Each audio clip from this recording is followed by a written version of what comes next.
Yes, sir. He's got jerseys. All right, be animated. Have fun with this, Steven. Well, okay. Show 6, colors and shapes, take 3.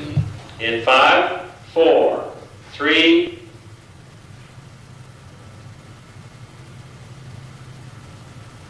It's Rainbow Beard, the pirate from the book. Ahoy, me hearties, now listen well, and a special secret I will tell. If it's me treasure you wants to discover, then follow the map of shapes and colors. It might be gold or jewels you'll find, or perhaps a treasure of another kind. It'll be an adventure if you dares to try it. Sincerely yours, Rainbow Beard the Pirate. Hi, I'm Stephen White, and for 16 years I wrote everything associated with Barney. TV shows, concerts, movies, books, and I'd like to tell you about it.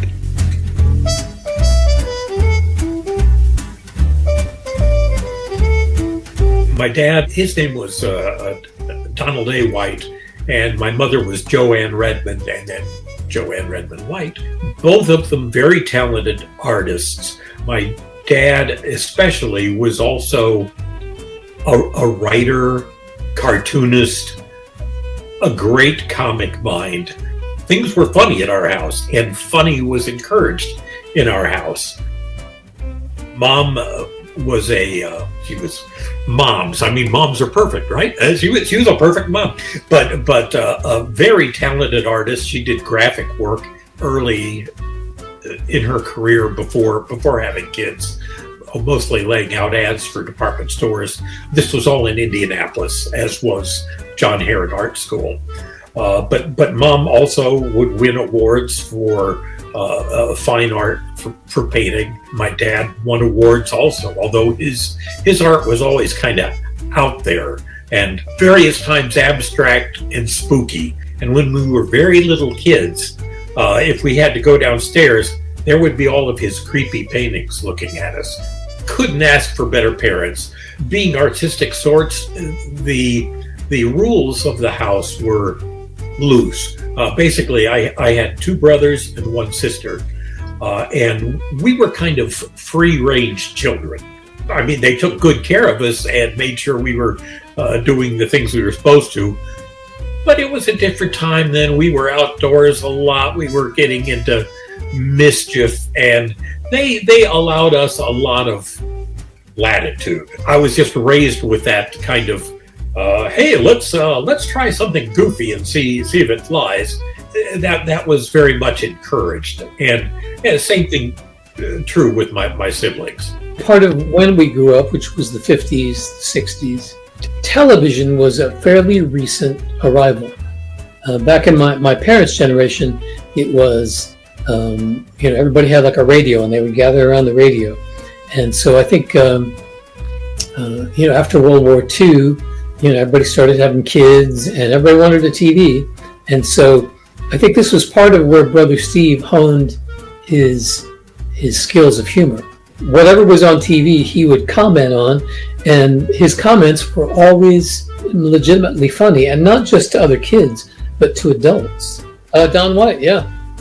He, back in the very early 70s, helped to establish Greenpeace in the United States. He was one of, I think, 2 people that got Greenpeace, the environmental organization, established here in the United States. Then later on it became an international organization.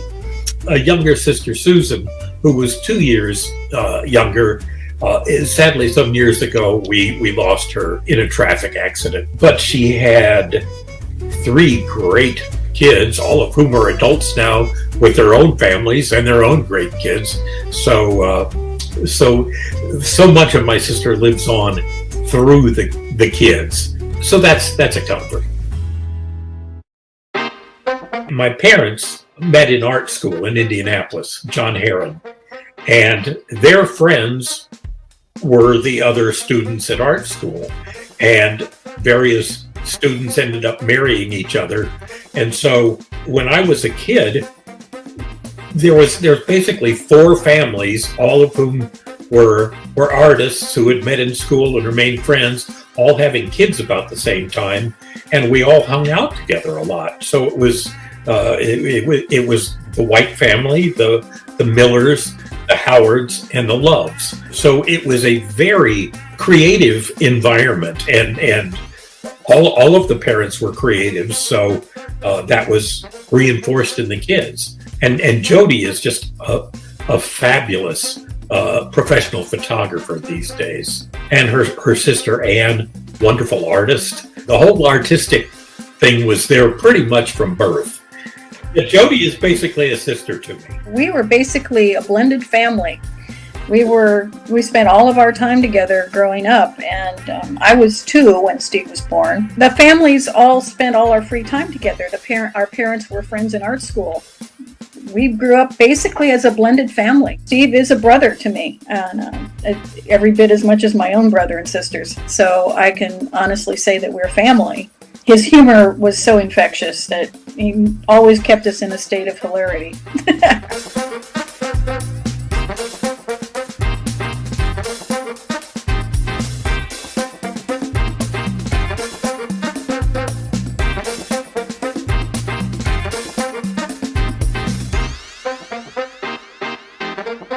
Probably about 1970, 71, when I was in college. Back then you had big pictorial magazines, Look and Life, and one of them every week would do a full-page picture just on the very last page of something humorous.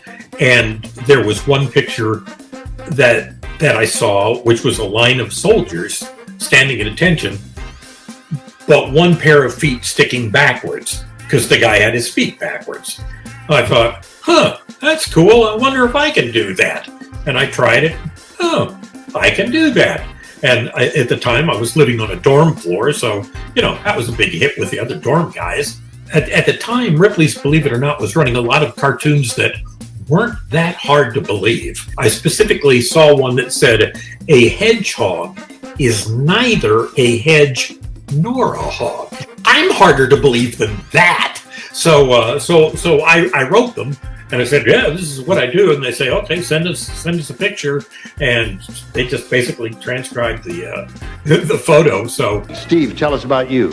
Well, my name is Steve White. I'm from Bloomington, Indiana, home of Indiana University and Breaking Away, in case anyone has seen that. That was a film. wonderful flick. Thank you. And I was once in Ripley's Believe It or Not for standing with my feet around backwards. So You what? I stood with my feet around backwards and was in Ripley's Believe It or Not. That's Are you a my- contortionist? I am indeed, yes. Well, get out here and show us what you can do here. Right there. On that little blue dot. They can focus a good light on that little blue dot. Okay, now this actually helps if somebody turns one foot around for me. Are you? All right, sure. What's he gonna do? Grab my other toe and just pull it around toward the other toe. Pull this one around. Does that hurt? All right, that hurts. I don't want to do it. All right, that hurts. I don't want to do that.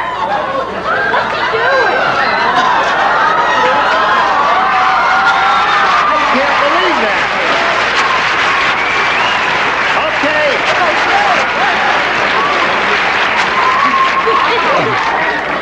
Hurt my knees. It hurt me too. Listen, you'll never be a father. What? Let's do it to Brett. my brother and I did stand-up comedy in Bloomington for a while. Very odd performance art type stand-up comedy. And one of the things we did was a combination magic and contortion act called the Elasto the Magnificent. The real crowd pleaser was something called the Around the World, in which I would clasp my hands in front of me. I would step through them, pull them up across my back, over my head, and back to the original position without letting go.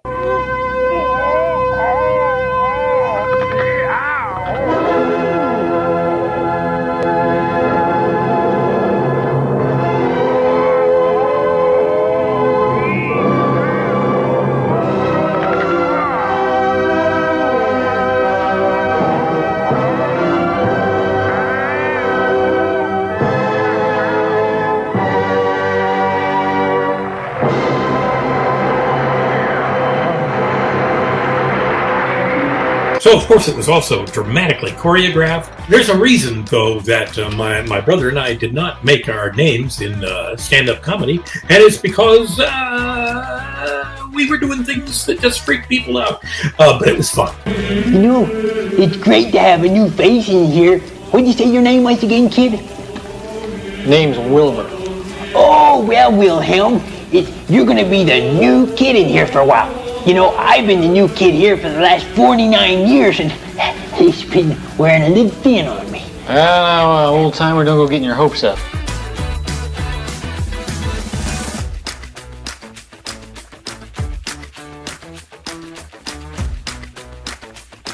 I had a psychology major. I didn't know what I wanted to do, so it was just general stuff. At the time, my twin brother and I both really wanted to make TV.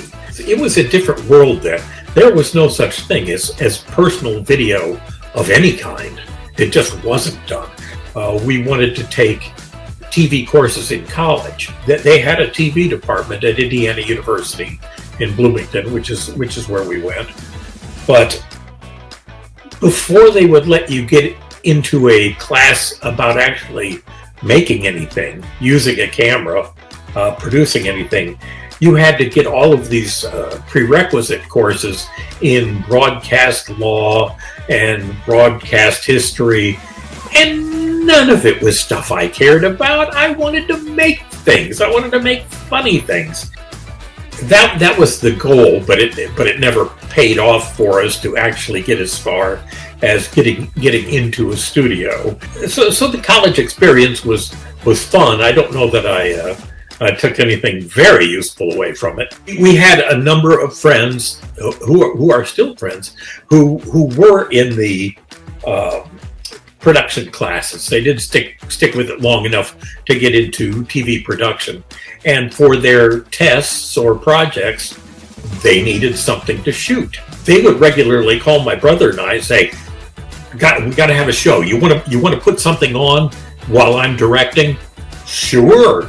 And so that turned out to be our chance to shoot some pretty silly stuff. My brother and I are putting on fake children's shows as a couple of guys in a spaceship, the Megaplanetarian Space Patrol, and we've got a little gallery of kids wearing paper hats, and it's done as parody.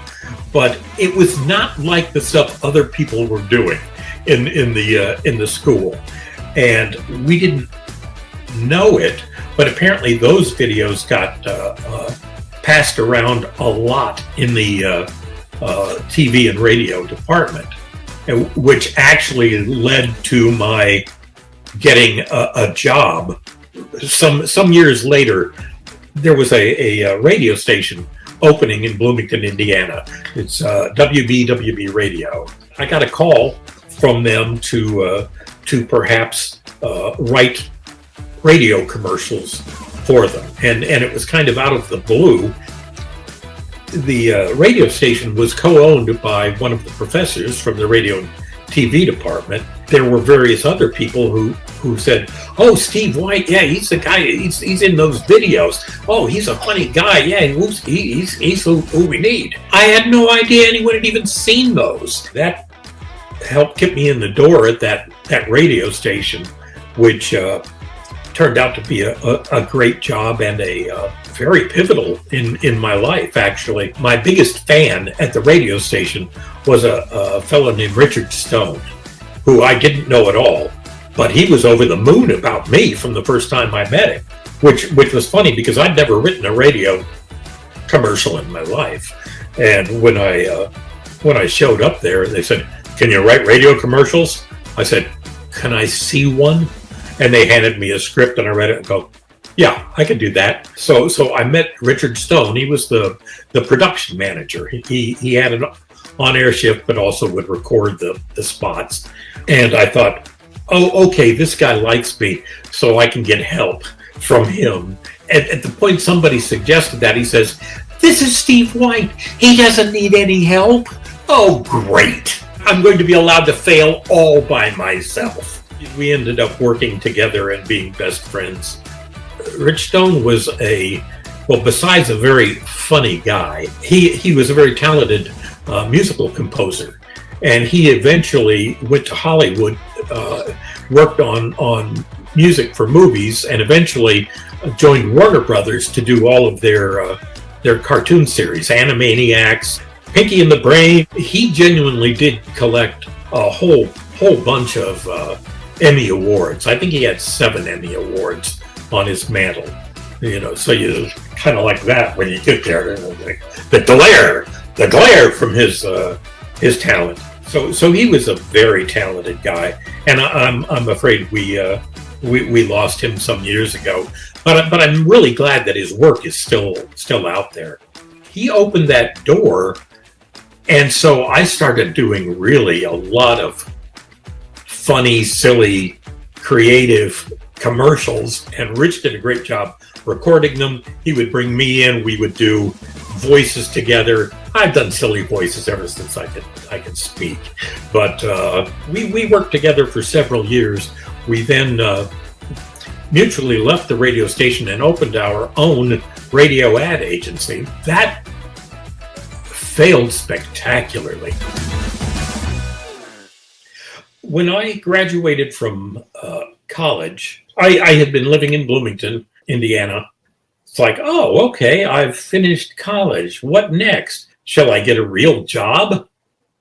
I don't want a real job. I don't know where to go or what. My friends are still here in Bloomington. So I thought, I'll just stay in Bloomington for a while I figure things out. So I knew I had to find a job of some sort. So I was just cruising around and stopping various places. One of them was the Village Inn Pizza Parlor. And I asked if they were hiring, and they said, well, are you willing to cut your hair? Because it was long. And I said, yeah. They said, okay, you're hired. So I was hired as a pizza cook there. And maybe half a year later, they hired a waitress named Kathy.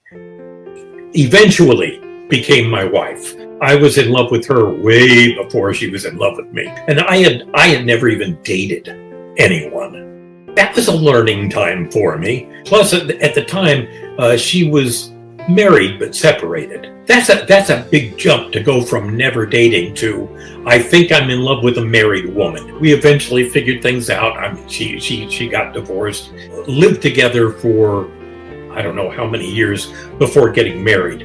But at the point I sadly lost her almost 3 years ago now, we had been together for 48 years. So it was a good long relationship, and she was always just the rock of my life.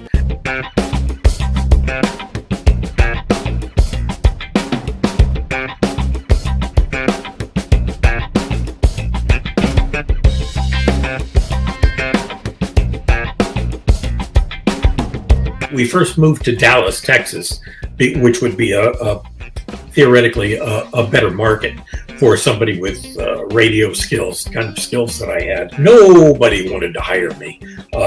Kathy took professional work. She had 3 college degrees, and she took professional work and basically was the breadwinner for years, as I would get writing and producing jobs here and there, but not enough to support us. So she really carried the load for years to allow me to get to the point where, as a writer, I could support the family. So eventually she was able to leave that. And we have one daughter, Sarah. She was born in 87, and Sarah still lives nearby. Sarah, what do you have there? Is that the camel you've always dreamed of? Yes. Yeah, where'd you buy it? Museum. The Museum of Natural History. Natural History. In what city? New York City. That's right. But that's not all your in-house production person can do with The Answer. Just ask him. Are you the production guy? Yeah! Hey, you must be the new sales dude. Right suit you got there. Oh, thanks. Well, see, we got this tape from Jam Media Productions, and they... Hey, they're the guys who made all these records here, you know? Small world, huh? Yeah, sure is. See, the announcer on the tape said you knew another way we could be making money with the answer if we just asked you. Wow! So... I'm asking. Oh, yeah. Well, now that you mention it, I've been wondering why you guys don't sell more of the orange stuff. Well, I think the announcer meant legal ways of making more money, not the orange stuff. This orange stuff here on the orange records from The Answer. The production effects. Oh, sure. You can jazz up anybody's spots with this stuff and get them really excited about advertising. We've got singing acapellas like Come in and save and Shut Down Town. Or hey, how about selling an on-air contest with neat sounds like I have all the clues. Call now. That's right. You win. Yeah! Hey, we can be putting together all kinds of special contests, promotions, sales events. Right! Wait, there's even more! Yeah! The Answer's got lots of stuff like this, too!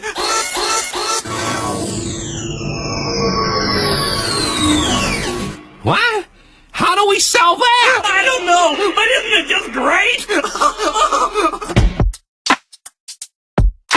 Jam Productions was big in the world of jingles for radio stations, the singing call letters, and other commercials.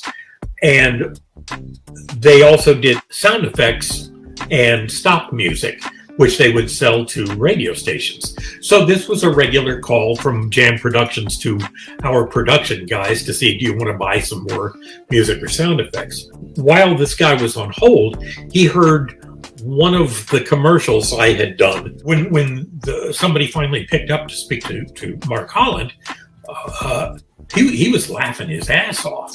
And he says, no, put me back on hold. I want to hear the rest of the commercial. That was my connection to somebody in Dallas. There was somebody who thought I was funny.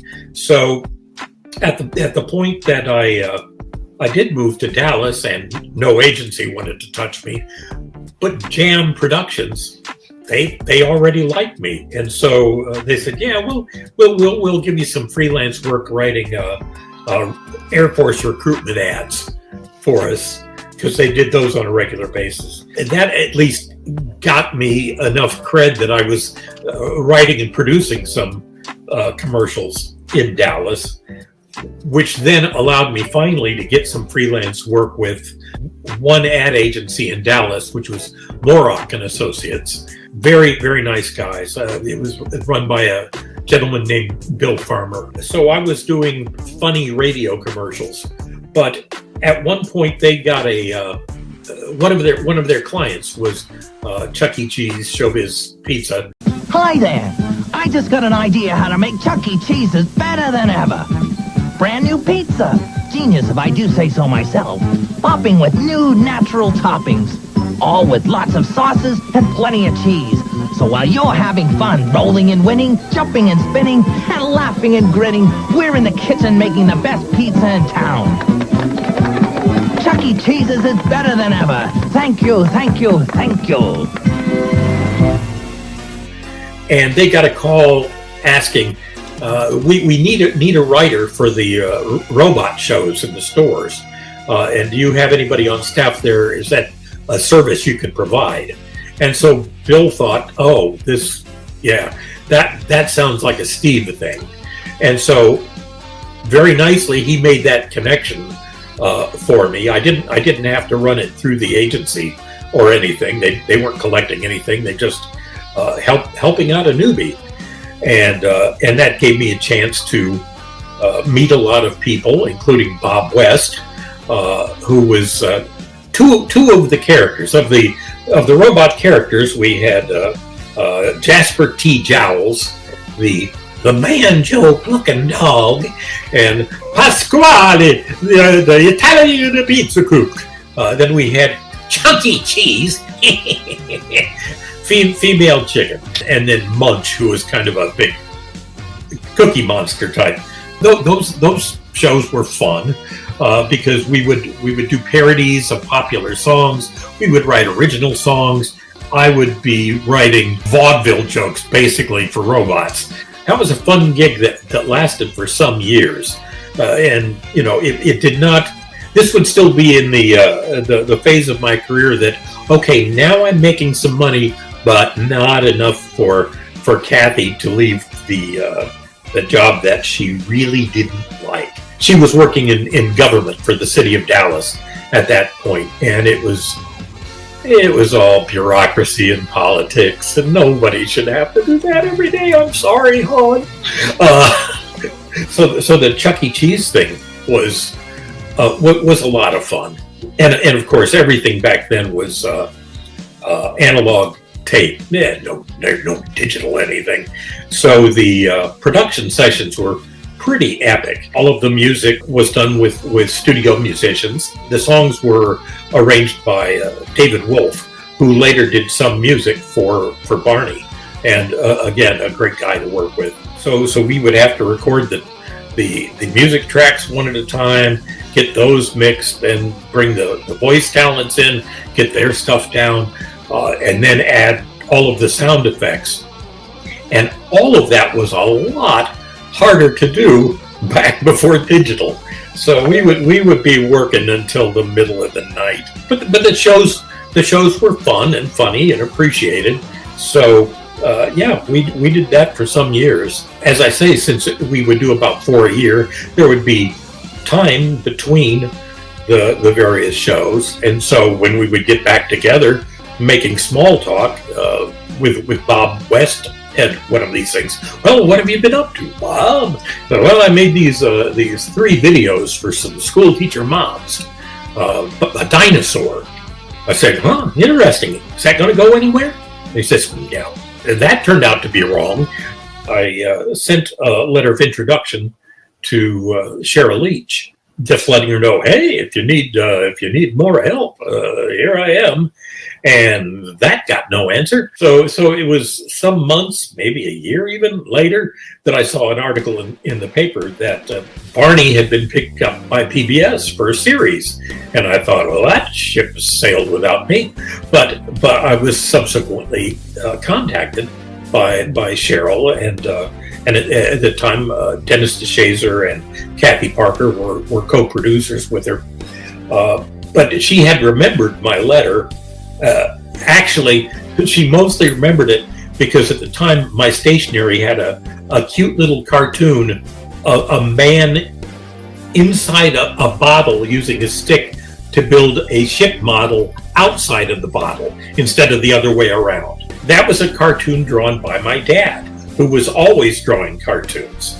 And he had a wonderful style with that. So that stuck in Cheryl's mind as, oh, this is a creative person. So I got that hook from my dad, and she remembered it. And so I was interviewed. I was able to bring in tapes of Chuck E. Cheese shows and music.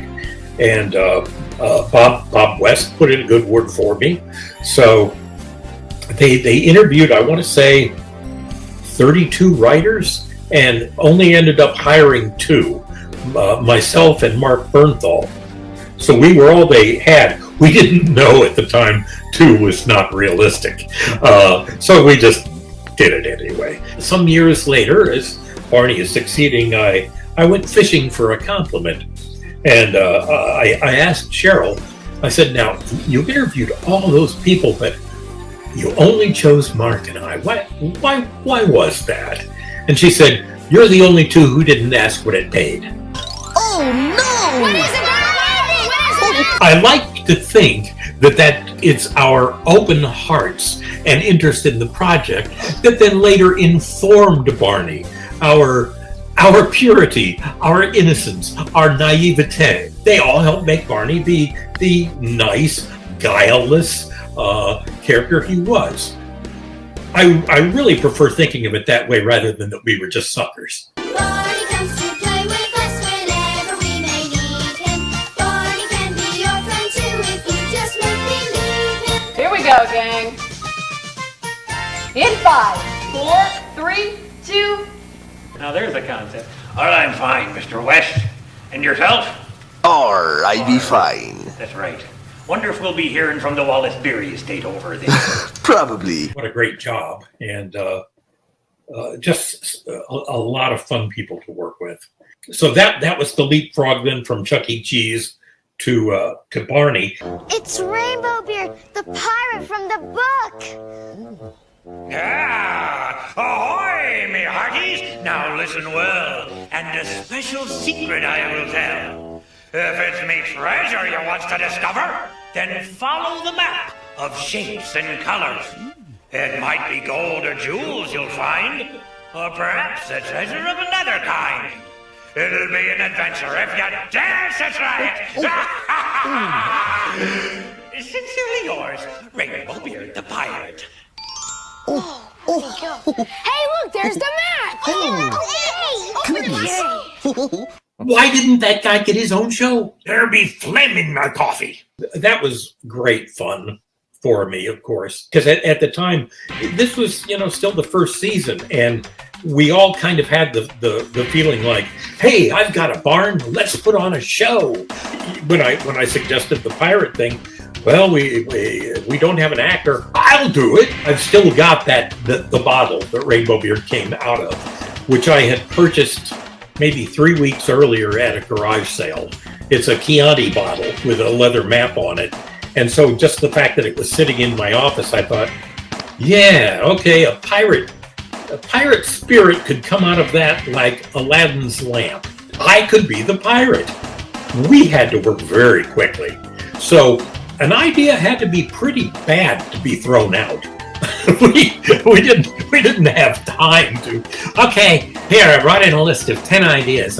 You producers take some time to choose the best. No. It was like, okay, I can write this show and get it done, or we can skip a week. So it was like, so that happened.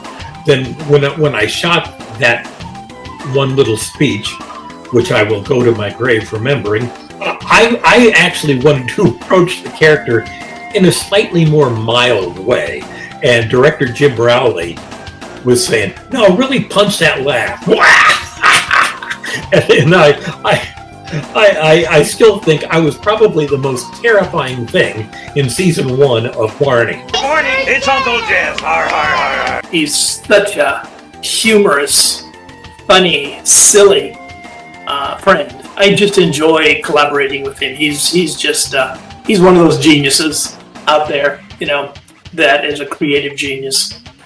He was another one of an example of those people that if he wasn't a part of Barney, it would not have been what it was. He had a big imagination as a writer. His goal was to reach the kids, the audience. He knew who the audience was, and that was the kids. He's a good guy, and the Barney franchise is very fortunate to have had him involved. He's a genius. He's the best. I mean, I learned so much from him. Nobody gets how hard it is to write. They think, anybody can write. Well, first of all, a lot of people think anybody can write.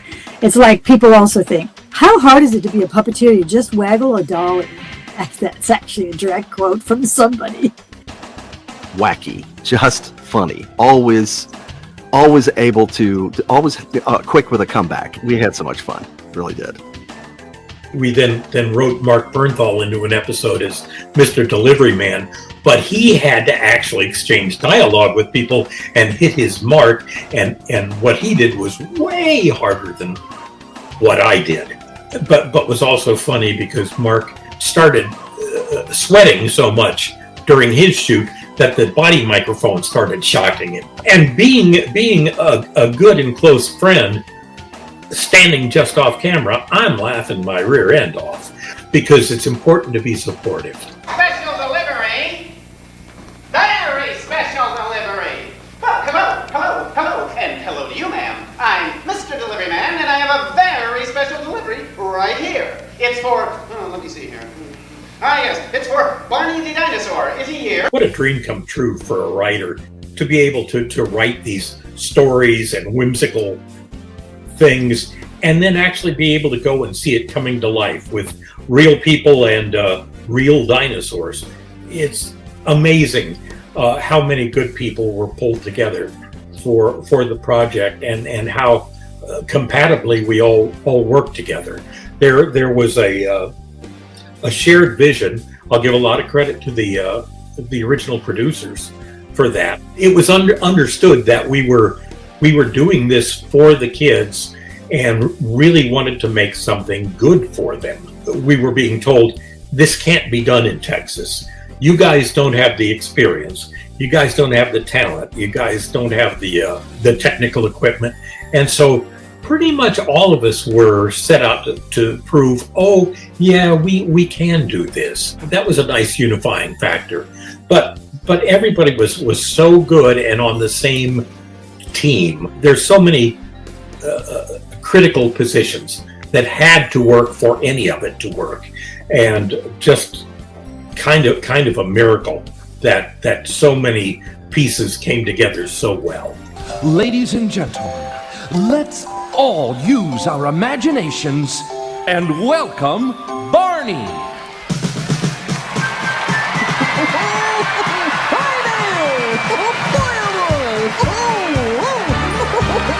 Hi, everybody!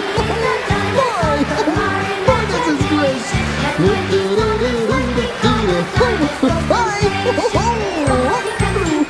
Oh, I'm so glad to see all of you! Whoa!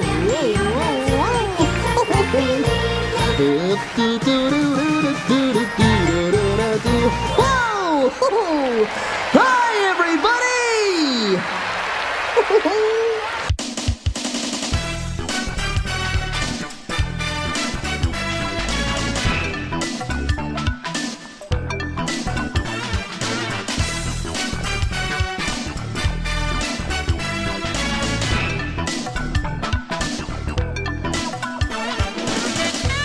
Well, the dress rehearsals where things are not going as they should. This would have made a good cinematic shot. If anyone wants to do a movie of my life, do this one.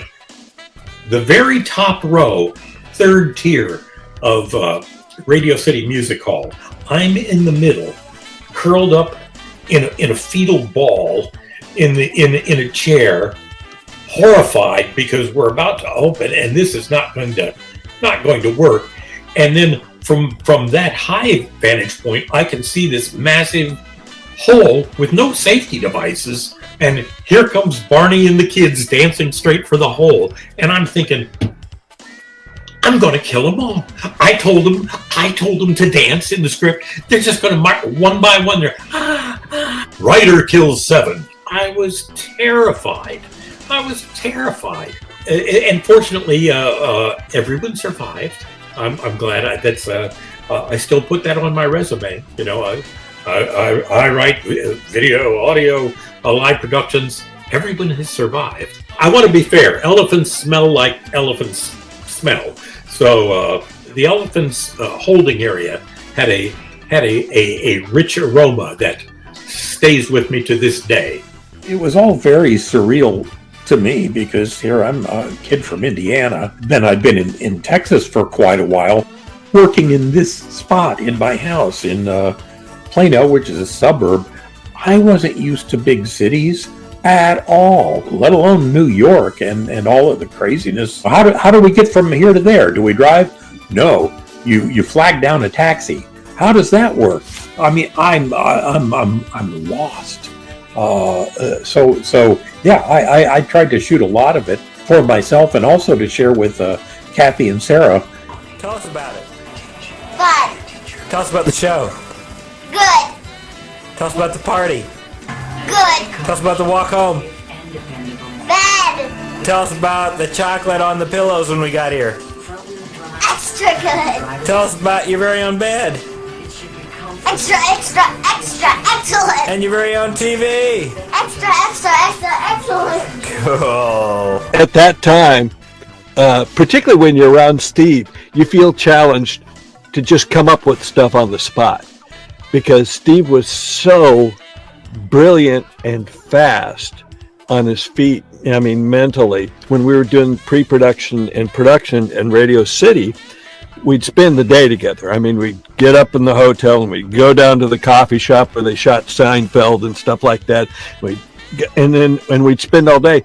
Well, the other part of it was you'd spend the day with your ribs hurting because Steve was so funny and everything was like something funny would come out, and you do this, and you just laugh the whole time. It was wild.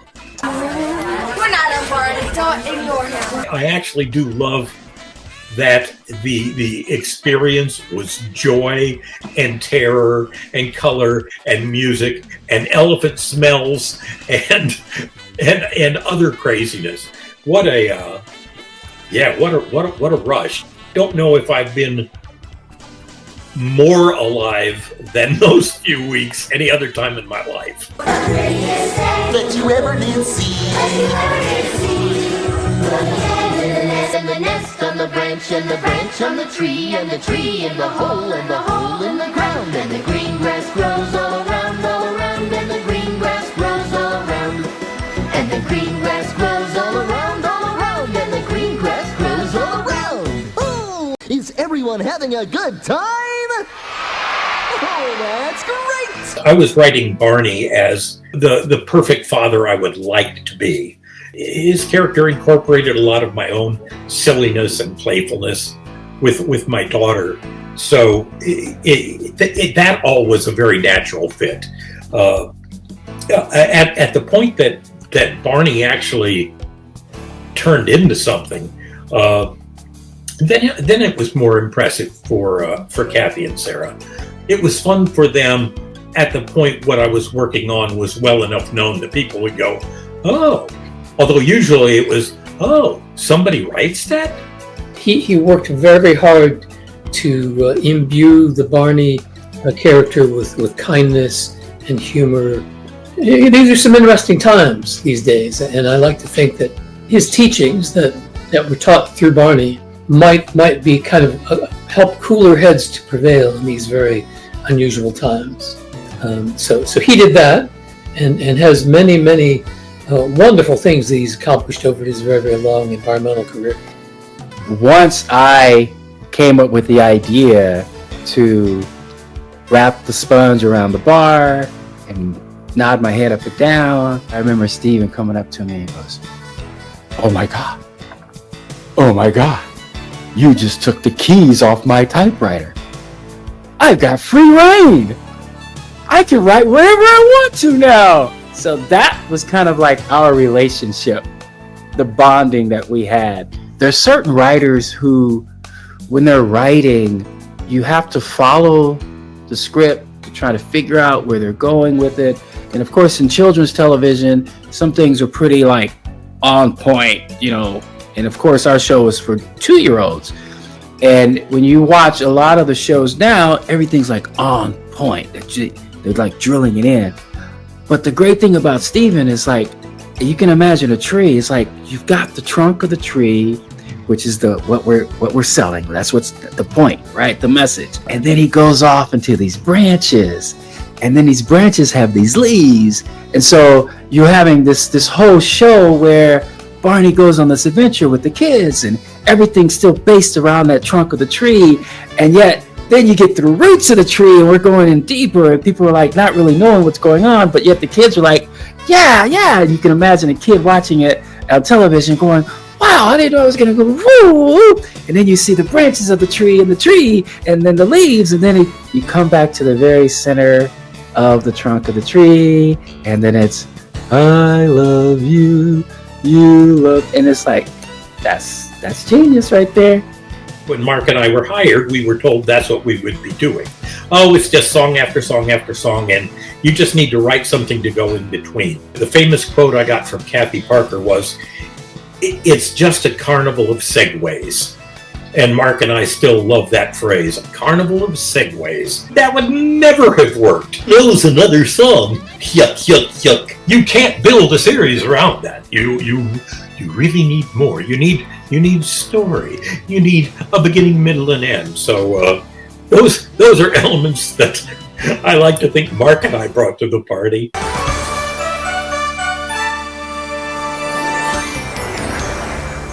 They knew that Barney was popular enough that a concert would be a good idea financially. The fact that the radio show worked so well, I think, reinforced for them that it was something that we could do that would actually be successful, be good. I'm not sure when specifically they decided that we needed a touring show, but it wasn't long after Radio City, I don't think. The tours, of course, have to consist of whatever you can build yourself, pack yourself, and fit in a finite number of trucks to go from place to place. So writing for that was a bit different, although not hugely so, because the dynamics of writing for the concerts, which I really enjoyed, by the way. The concerts were some of my favorite things to do. As a writer, I had more control than I did with video. Video takes a lot of people, and it's very specific about where the camera is going to be pointing and all of this stuff.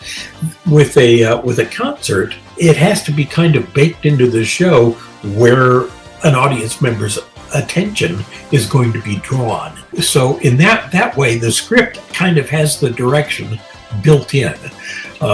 So that was fun for me to be able to do that. Oh, there's a very special dynamic to the live shows. It's really less about telling a story as it is about creating a really fun experience for the audience, something special.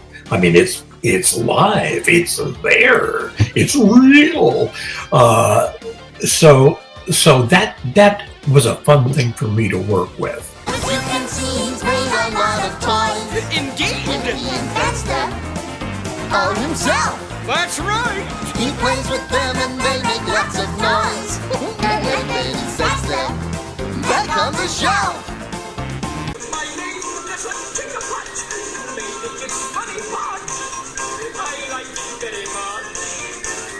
I moved right here and plan to stay to build my toys. And by the way,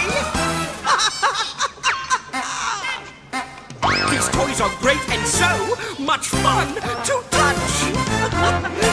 I get a call from Sloan Coleman, who said we're putting together a live show called Barney's Big Surprise, and we want to bring Tinkerpud into the mix. So that began a 2.5-year association. With that, we international tour, national and international tour.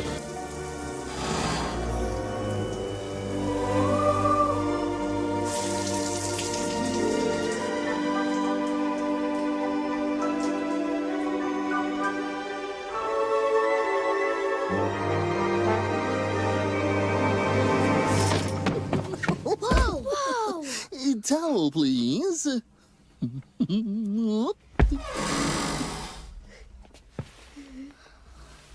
Thank you, Marcella. He knows my name. Oh, and thank you, Cody.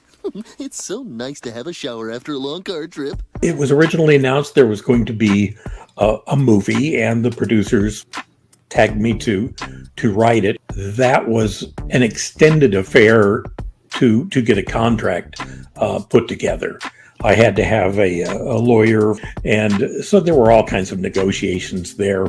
The timeline to produce the movie was not very clear, and at a certain point, David Geffen had been announced as being part of it, and there were publicity shots being done.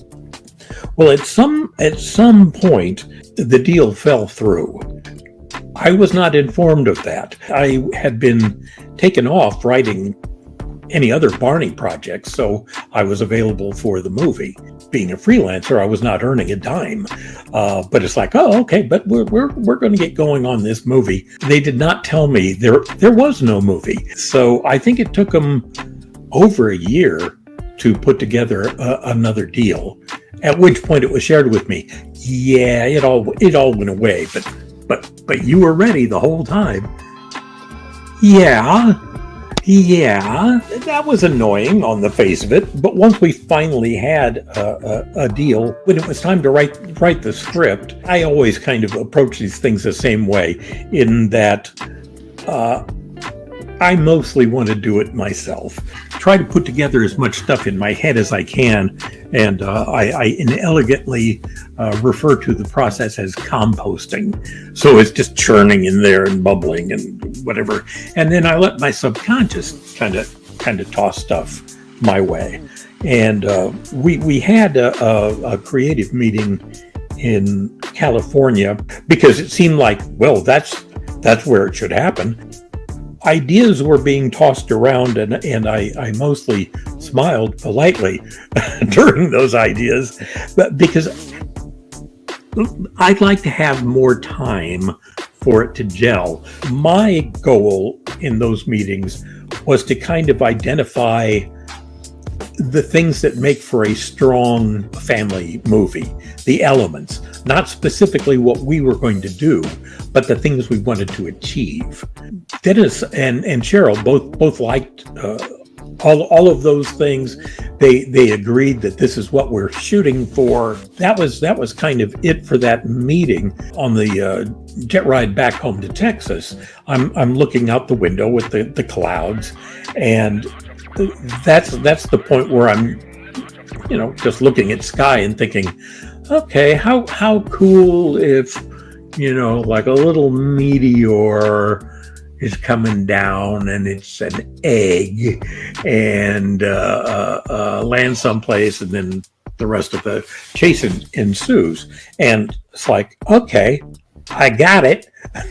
Now it's as they used to say back in the 30s. All right, there's the idea. Now just go word it in.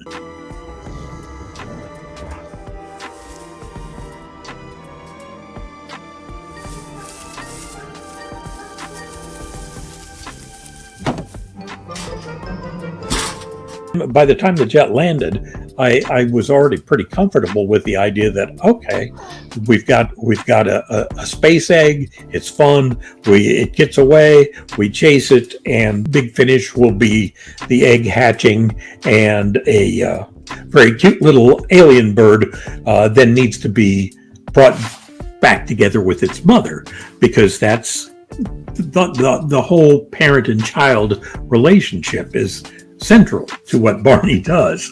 That's what the movie is about, loving each other and about that protective parental relationship. So yeah, by the time we landed, I kind of knew all of that. So then it was a matter of writing it in such a way that there would be a lot of fun visual movie type stuff that we had not had the ability to do on our budgets before. So I wrote the first draft of the script, then submitted it to Dennis and Cheryl, and did not hear back for a while. That kind of worried me. I think Dennis will tell you this. I think he held on to it for something like 10 days because he was afraid to read it, because if it stunk, we were in trouble. But he read it then finally and was delighted by it. He loved it. Cheryl loved it. So all of that was to the good. Unfortunately, the script didn't stay in that condition later on. Many changes occurred. Not for the better, in my way of thinking. That initial draft I was very proud of, because one of my goals, this was not one that I had stated in the creative meeting. I wanted to change the world's perception of Barney. Not to make him different from what he was, but to make people understand that he's not just a goofball, that he actually can be entertaining to older audiences than just the little ones. You certainly don't leave the young ones out of the loop. I mean, it's still got to be their movie, but you can entertain multiple ages at the same time, depending on what you're including in the material. And so I really felt like the script did that, and if it was put together right, people would get the message that, there's more to this Barney than just baby stuff. I was very pleased that the script did that, and a lot of that ended up on the cutting room floor, I'm afraid. For me personally, it hurt because I always thought I would like to write for the movies, and I thought, here is my chance. This is my strength, and I've given them a script that will do the job. So this could be a real career stepping stone for me. And let me tell you, it hurts when you finally get your big chance and somebody else blows it for you. One thing I was going to mention is in the original script, since I was writing what I wished could happen, I had a lot of celebrity cameos, and I really wish those had happened. The gentleman who picks up the eggs from the farm and mistakenly takes the other egg, that was supposed to be Ringo Starr, which would have been great fun, because at the time he was hosting on Shining Time Station. And so that again, see, there would be a twofer. The little kids would go, oh, it's the guy from Shining Time Station. And the adults would go, Ringo Starr, Gigi Gajoob, the Eggman. Mrs. Goldfinch character would have been Andrea Martin from Second City, who's just a wonderful, wonderful comic actress. Second City and SCTV, I should say. I very deliberately wrote these parts for that performer. A scene that was cut would have had her visiting the headquarters of the Bird Buddies of America, trying to submit a new bird, and the boss there would have been John Cleese. All of these things would have made for a very different feel. In the very earliest iteration of the script, we had some of the Barney kids on the Barney set packaging up the Barney doll to send to a cousin so Barney could have a summer vacation. And so that it would explain how Barney got to the kids who were then going to the farm. A lot of stuff that was in the script remained there, but enough got changed, particularly the ending. I wanted a baby bird coming out of an egg, not a koala bear. I just wanted him to be lovable. He didn't need to be a dream maker. Feel comfortable when they go in. They'll sit down, they'll see. In the first couple of lines, you realize that this kid doesn't like Barney. I certainly don't want to be on this farm. I'd rather be at the mall. Right. And now if I got to be on this farm, the last person in the world I want to be on the farm with is you. So I think I like, I think everybody's kind of gotten off on it. Everybody who's read the script. Steve Gomer was the only director available to us. He had plenty of ideas. He and I did not get along well. There's a lot of people, it was their first movie and they love it. Oh, I'm so glad there are people who really enjoy and love the movie. I'm not one of them, but my goal is always to make people happy. So I'm glad that worked for a lot of people.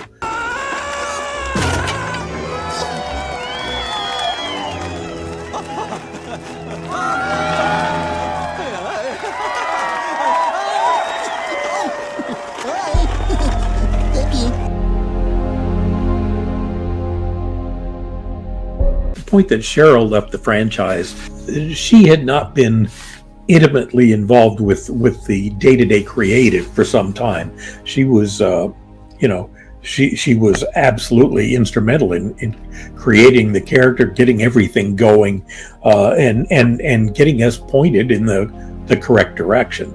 So at the point the show had been going for a while, we were able to continue down the path that she had done such a good job of laying out.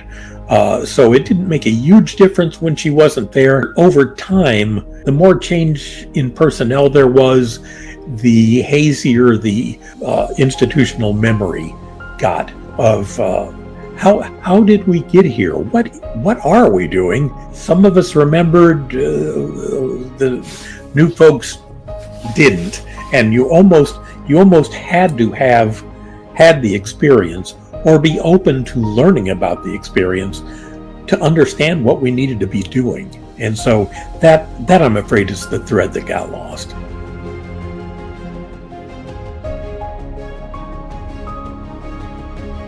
Yeah, I had to fly out to Hawaii after my father's death to help my mom, and that didn't go over well with the executive producer at the time. Even though I was a freelancer, I mean, I'm not on staff. They're not paying me a salary, so I just said, well, I've got to go help my mom. It's like, well, it's not a good time for us. It's not a good time for Mom either. Off I went, and I just never heard from him again. By then, I was very unhappy with the direction of the show. It saved me the trouble probably of just resigning. Although, again, I wasn't an employee, so I wouldn't even have to resign. I'd just have to change my phone number. And apparently, I didn't even have to do that.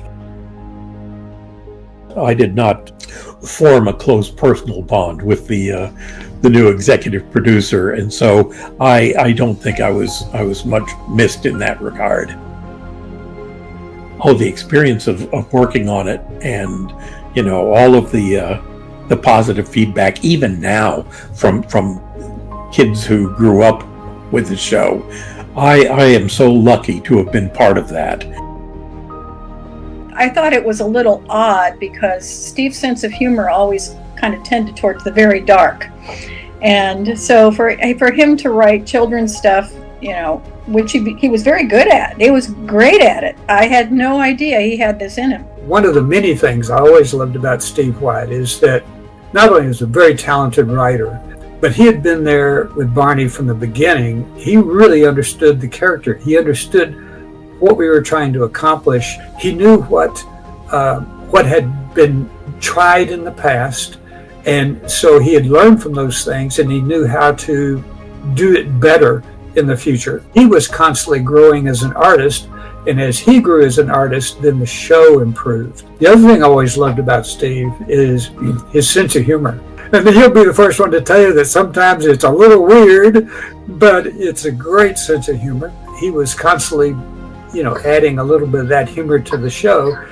It took a little while for it to sink in on me that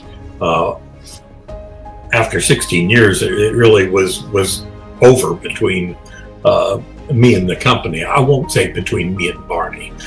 We're still tight. But yes, because the nature of being a freelancer is jobs come and jobs go.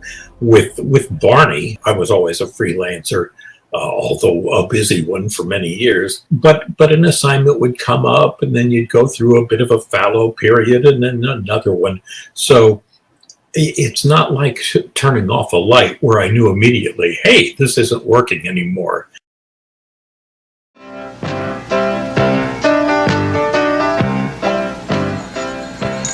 Oh, hi there. Come on in. Sure, there you go. This is Mom's All-Night Diner here. We're here for your convenience 24 hours a day. And what can I do for you tonight? I really enjoyed working on the various Barney books because I'm a big believer in the whole reading experience for kids, particularly at that very young age. The picture book experience is really, it's less about the book to me than the parent-child relationship. Get a kid sitting in the lap together. You're reading the book. You're having the kid point out things in the pictures. You're enjoying it together. It's a great bonding experience, and it teaches a love of learning and appreciation of books that will take you a long way. I don't know how much of that is still going on in this electronic age. Because I valued books so much, I really enjoyed getting a chance to write them. A lot of them came out very nicely. A lot of them came out really nicely. So I was pleased with that. None of the books I worked on were ones that I would consider to be just product. For me, they had to be more than that. After Barney, I've done a couple of self-published children's books. Not big sellers, but swell books anyway. Alpha Belch, a noisy A to Z book about animals who burp. and it's what you would expect. It's a rhyming alphabet book about all of the different ways animals burp. And then at a later time, my daughter and I then did this one. There we are. Get that centered up there. Same artist, wonderful artist named Tony Neal. And this is about a little vampire who sucks his thumb. And the problem is his fangs are not going to grow in until he stops sucking his thumb. You see the way we build tension here? Every monster you can think of tries to help him break the thumb-sucking habit. And spoiler alert, he breaks it in the end. But not in the way expected. Yeah, we were very happy with that book too. It's fun to have projects like that where I can do them the way I want to without additional supervision. And I would like to do some more of those. They don't tend to make money, but they're fun for me to do. We met in 2003.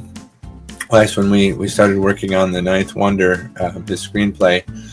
And I was back here in Michigan. I'd gone from LA back to Michigan in end of 2001 with my family.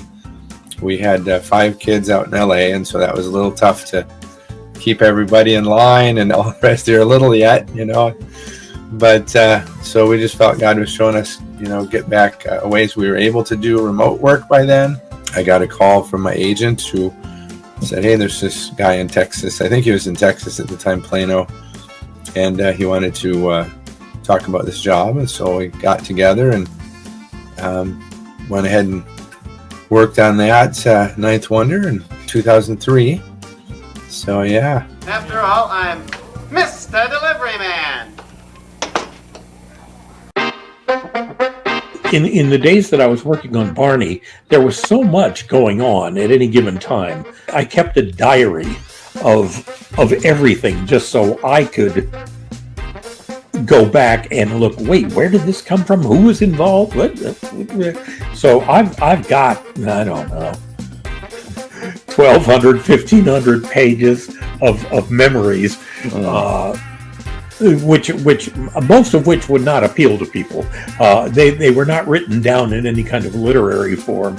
They were just written down so I could remember things. I've wondered before, okay, is there any part of this that I could turn into a book that would actually interest people who don't particularly care about me or Barney, but because it was also only meant for my own eyes, there's a certain candor involved. Ready? Barney. 1, 2. I never heard Tony. I know. At an earlier time, did a parody business book. A very popular business book is called Who Moved My Cheese? And that was published by Crown, which was nice. But it got me thinking, well, that book did okay-ish. Maybe another business book.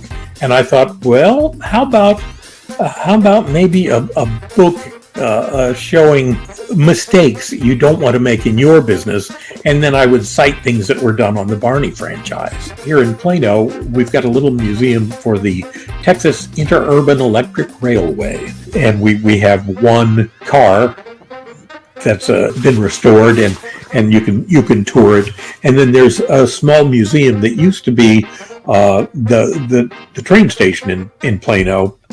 Since it was an electric railway with the overhead wires, they needed converters to get the right kind of electricity onto that wire. And the building that is now the museum is where all of that machinery was kept to step down the current. So I was looking for a volunteer opportunity just for something to do outside the home, and learned about this place and applied. I quite like it. It's a small museum, but has history about our city of Plano, which I hadn't really known before. And the thing I particularly like is on Fridays, they have a story time for preschoolers. And so I thought, oh, that's right up my alley. So that's I work on Fridays when we have that story time for kids. And I was telling them, I already know all the songs, so we've got the story lady and our official book reading conductor up front. I'm in the back of the room like a surround sound speaker, going, "The wheels of the train go round and round, round and round." So it's a fun thing for me to be able to interact with the kids, to run an electric train for them, or share interesting facts at a level that they can understand. So I'm able to interact with those kids and their parents again, and so that's just a very nice fit for me, and it's a very nice group of people. So yeah, that's just a very pleasant thing for me to be doing. I found my rainbow beard hat. See, this is my rainbow beard hat, and now it's mine again. I can't find the button.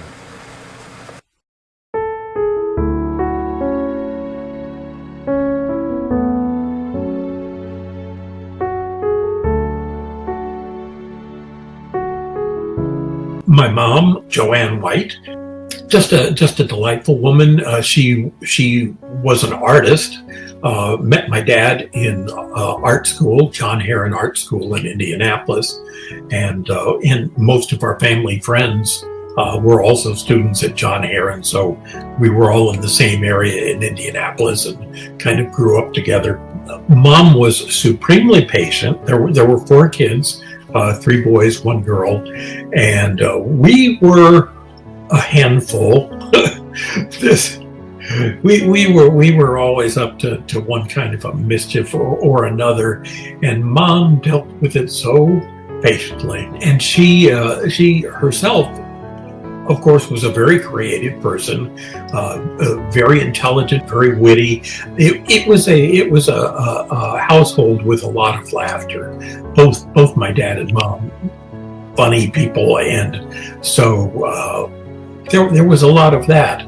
But my mom just had the greatest heart that I can ever imagine. She cast an aura of love and peacefulness and support that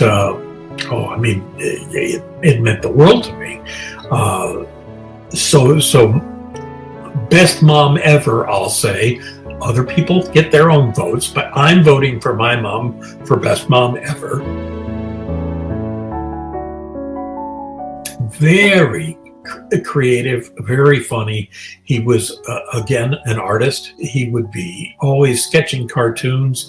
He was a man who was always coming up with out of the box ideas, which was very much an inspiration for me. He enjoyed doing some radio commercials and things like that. We had a reel-to-reel recorder, and he worked with other people doing ads. And seeing that and having the tape recorder very much inspired by my brothers and I then to also play with the tape recorder and do things, which led pretty much directly into my ability and joy in doing radio work with Rich Stone. So that was something I got from my dad. He invented a double-stringed yo-yo. You can yo-yo with 2 fingers or 2 friends. Kids, there was a time before computers where so it was that was actually a pretty good game, the electric checkers.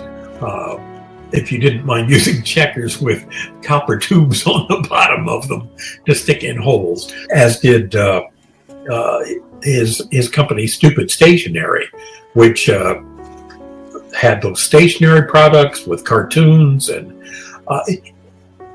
all of that was very much an inspiration for me, and I dare say the other kids in the family, that you don't just have to do what somebody else has told you to do. you can invent things, and you can pursue stuff that might seem silly or funny, and that was perfectly fine. Now, while doing all of these things, he was working at Genair, full-time job, so a good provider. But he also valued his own time in creating things and pursuing those. A good lesson that you can be responsible and still be pursuing some pretty fun, creative pursuits. Just a dear man with a very sweet heart, and so funny.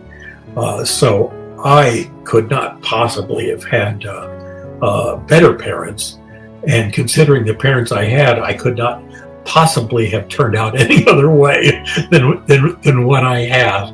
I like to think that I've got both the humor and hopefully the heart that my parents displayed. So yeah, I was blessed that way.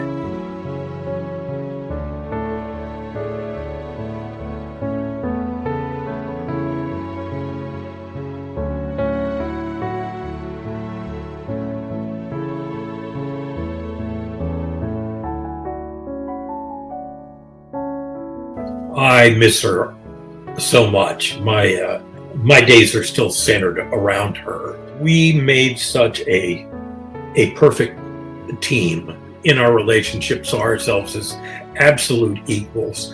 It's a real challenge, frankly, to cope with her loss. When you're together with somebody 48 years, which we were, you kind of stop being a me and you just both become an us. And so losing somebody after that much time, you just kind of feel like there's only half of you left. Yeah, that's something I try to cope with all the time. I was afraid at the point that I lost her that feelings would fade with time. No, I still have a very immediate connection with her, and that helps me continue day to day. So working here in the house, I've spoken to a number of people who said, if my husband was home all day, every day, we'd kill each other.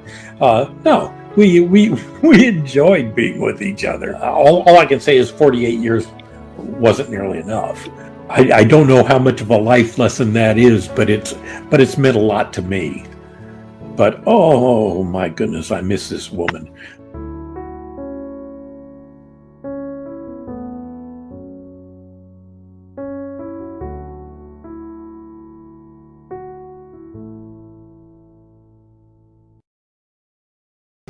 Oh, we're rolling good. Well, this is Rainbow Beard. Just wanted to prove I was really here and really did this. For the glory. Not for the money, it was for the glory.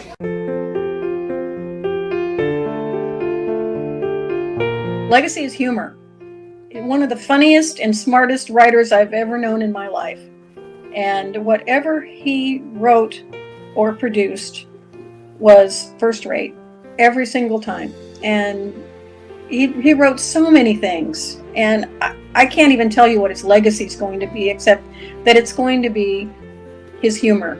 Of course, there's going to be this legacy in comedy. He's a very complex man. He's a deep thinker. I mean, a deep thinker. He will never impose his deep thoughts on others. You know, I've worked with a lot of creatives in my career in film and TV. Stephen sets out as somebody very special. Collaborating with him on ideas was just sort of magical because, you know, in life, you meet people you like to bounce off of. Oh, why? He should. He's done a ton of stuff. I just enjoy making people happy or making them laugh. So that works really well for me. I don't ever tend to think of myself as having a legacy. I hope that some people will remember me and remember some pleasure I brought them in some form. I think I'm always more interested in what I can do next than how the previous stuff will be remembered. I'm glad to have that history. I'm very glad that there are people who have enjoyed stuff and remember stuff. But yeah, I'm interested in whatever's next.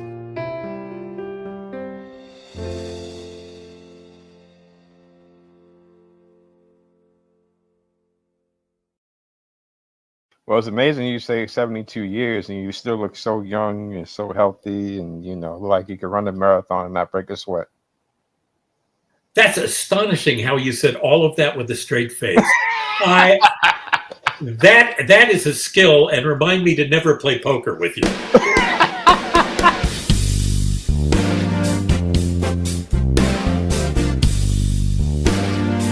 In 3 years, it'll be Barney's 40th anniversary. I'm not sure if it was clear on camera that I just got older. Water, delicious water. It's good for what ails you. I'm only a little crazy. Oh, so I've heard.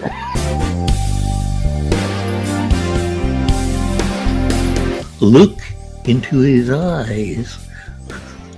Yeah. What do you see? Now, did you tell Bob West?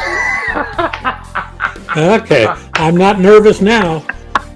Hey, I'm Steve White, you know, something. No one will believe that. Yep.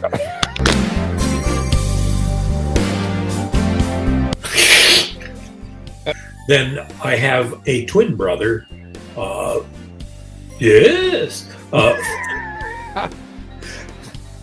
I may be him. You wouldn't even know. No, we're not. We are not. We are not identical. Would you like my social security number? No. Okay.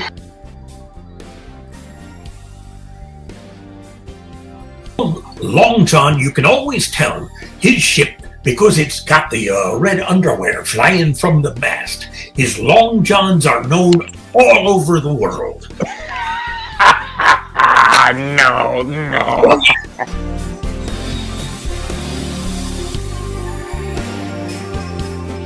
Did Mark write with you too for Radio City, or was it just you? Not only did he not write with me, I did not let him come see it. Oh, wow. No, that's not true.